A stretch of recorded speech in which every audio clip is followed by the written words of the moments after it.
What is up, my maniacs? I'm the Awesome Maniac, and today we're continuing with the previous video, and this is part 2. If you didn't watch the previous video is Best Horror Movie 1960 to 1974. And this one will be covering 1975 to 1988. Now, I didn't know a lot of the movies in the last video, but I do know more of the videos in this one because the mid 70s, late 80s was like the best time for slasher movies, which is perfect for me for this video. Okay, let's get into it. 1975, The Shark, Jaws. Yeah, that's what it's called. Anyways, I felt Jaws was more of a action movie than a horror movie, but it's listed as a horror movie. So I'm gonna say Jaws for 1975. I saw it when I was like 7. And I remember the shark scared me, but not more than the sequels. 1976, Carrie. I absolutely love this movie.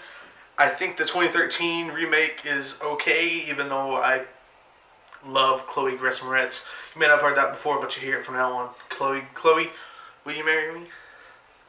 Anyways, without sounding like a stalker, the original movie starring Sissy Spacek, I think it's a great movie. I think it's John Travolta as good as the little asshole boyfriend. I think the whole climax with her getting the blood on her, and then just fucking murking everybody. I thought that was great too. Basically, all the stuff I thought about it great. Maybe the cinematography wasn't so great the way it was shot, but it makes up for that with the characters and the story, and then just the final part, especially that ending where she just reaches out and grabs a girl. Yeah, great. 1977 is the original The Hills Have Eyes. Haven't seen this. Probably the best one of 77 from the research I did, so moving on. 1978, Superman. I kid. Great movie, but still, I don't think it was the best movie of 78. But definitely the best horror movie of 1978 was John Carpenter's Halloween. One of my top 5 favorite just movies of all time, not even just horror movies. Right up there with Friday the 13th, the final chapter. Spoiler for 1984.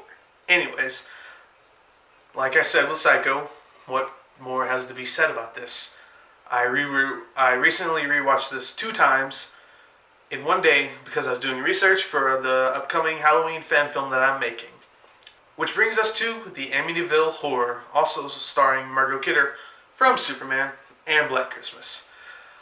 I know a lot of people put Alien for 1979, but as much as I do like that film, I just enjoy the Amityville Horror even more. Now, it is a phenomenal film. I feel like I'm saying phenomenal too much. Let me expand my vocabulary. It is a fantastic. No, I've said that before too. That's right. Let me try again. Phenomenal, fantastic, wonderful, awesome, cool, and finally, dark. Fucking dark. I originally thought before I saw this movie that it was actually about the guy going crazy and killing his family with the shotguns, but I was pleasantly surprised to learn that that's not what it was about, and that he actually didn't succumb to the evil. He almost did. But moving on from 1979 through the 80s, 1980, The Shining. Not Friday the 13th.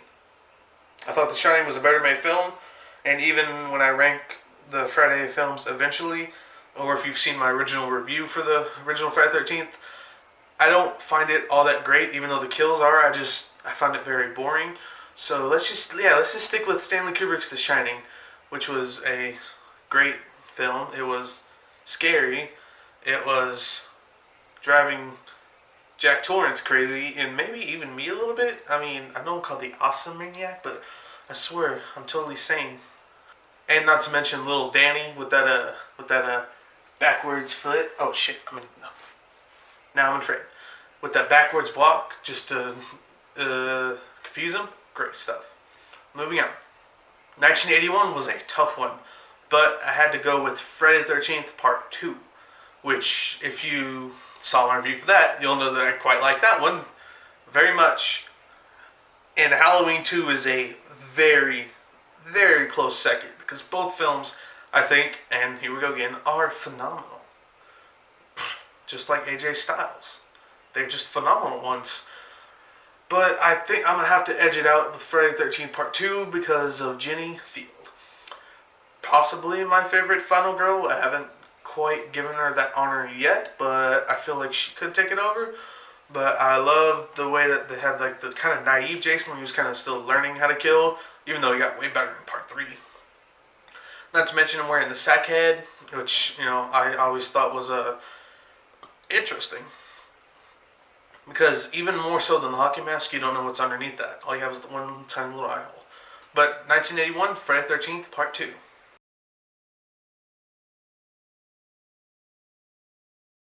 1983 was a surprising one for me, considering I didn't know if I'd rather like this film or not. But I saw it a few months ago, Sleepaway Camp. Now, I get when people say that this is like kind of a schlock fest, it's kind of cheesy and stuff. I didn't find it that way originally when I watched it. I thought it was great. I thought it was just, especially the twist at the end, which had been spoiled to me. Thanks, Killer Flicks. Anyways, I don't know. I liked it quite a bit. I was pleasantly surprised when I watched it. 1984, I gave you a little spoiler for Friday the 13th, the final chapter. Now, I know most people would pick A Nightmare on Elm Street, and get the lynch mob ready. I think Nightmare on Elm Street is overrated. Not to say that it's not a good film, I just don't think it's great or like one of the greatest of all time. I give that honor to Friday the 13th, the final chapter, which, again, is in my top 5 just movies of all time. I think it's number 2. Actually, I made a ranking recently, not on camera, just, from my head. And I think it went. I'm not going to tell you the other ones because you got to wait for that. I might do a video on that. But anyways, 1984, Friday the 13th, final chapter. 1985, Friday the 13th Part 5. I'm kidding, okay? There were much better films that came out in 85. Including Return of the Living Dead, which stars Tom Matthews in in a role before Jason Lives. And I don't know, I like when the zombies go brains, classic stuff. Everyone knows that. 1985, Return of the Living Dead. 1986, even though I consider this more action, just like Jaws, Aliens. This was a bit of a tough one, considering that Jason Lives came out the same year. Not to mention Texas Chainsaw Massacre 2, which I absolutely love. I think I like it even more than the original, because of the dark humor. But Aliens had to edge it out. That whole movie, like, with Game Over, and the little girl, and the multiple aliens, and then the Get Away From Her, You Bitch, just great stuff, great stuff. Thank you, Ridley. Moving on to 1987, another film that really surprised me when I watched it, Clive Barker's Hellraiser. Now, me and Jinja, we watched this for the first time together last Halloween on Netflix when it was still on there, and I just loved how dark it was. I loved all the imagery. I didn't even mind that Pinhead wasn't even in that much, which is, I thought he would be considering the rest of the franchise, which we don't talk about. Anyways, Hellraiser I thought it was great, dark, just beautiful art. And finally, 1988, another tough one, but I had to go with Child's Play. Which, I'm going to have to say, I like the Child's Play series. I consider him in the top 3 with Jason and Michael, and then Chucky instead of Freddy. Because I like the films more, and it's just Brad Dourif as Chucky. You gotta love him. Plus, I just think the original film is one of the better. It's actually one of the greatest horror films of all time. Everything about that movie, I love it. Plus, I'm looking forward to the remake coming out this month, actually. Holy shit. Yay. More. Anyways, it was dealing with competition from Friday the 13th Part 7, which, when I was younger, used to be my favorite one. The more I grow up, though, I feel it's just more generic, even though I love Kane Hodder. Halloween 4, I thought that one was good. I fucking hate that mask.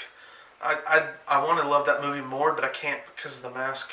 And I know that may seem superficial, but I just do. And plus, A Nightmare on Elm Street 4, which I thought wasn't as good as 3, but it was like right up there. But Child's Play had to take it all. I think 1988 was a really good year in horror. That's all for this part. Thank you for watching. See you in the next one.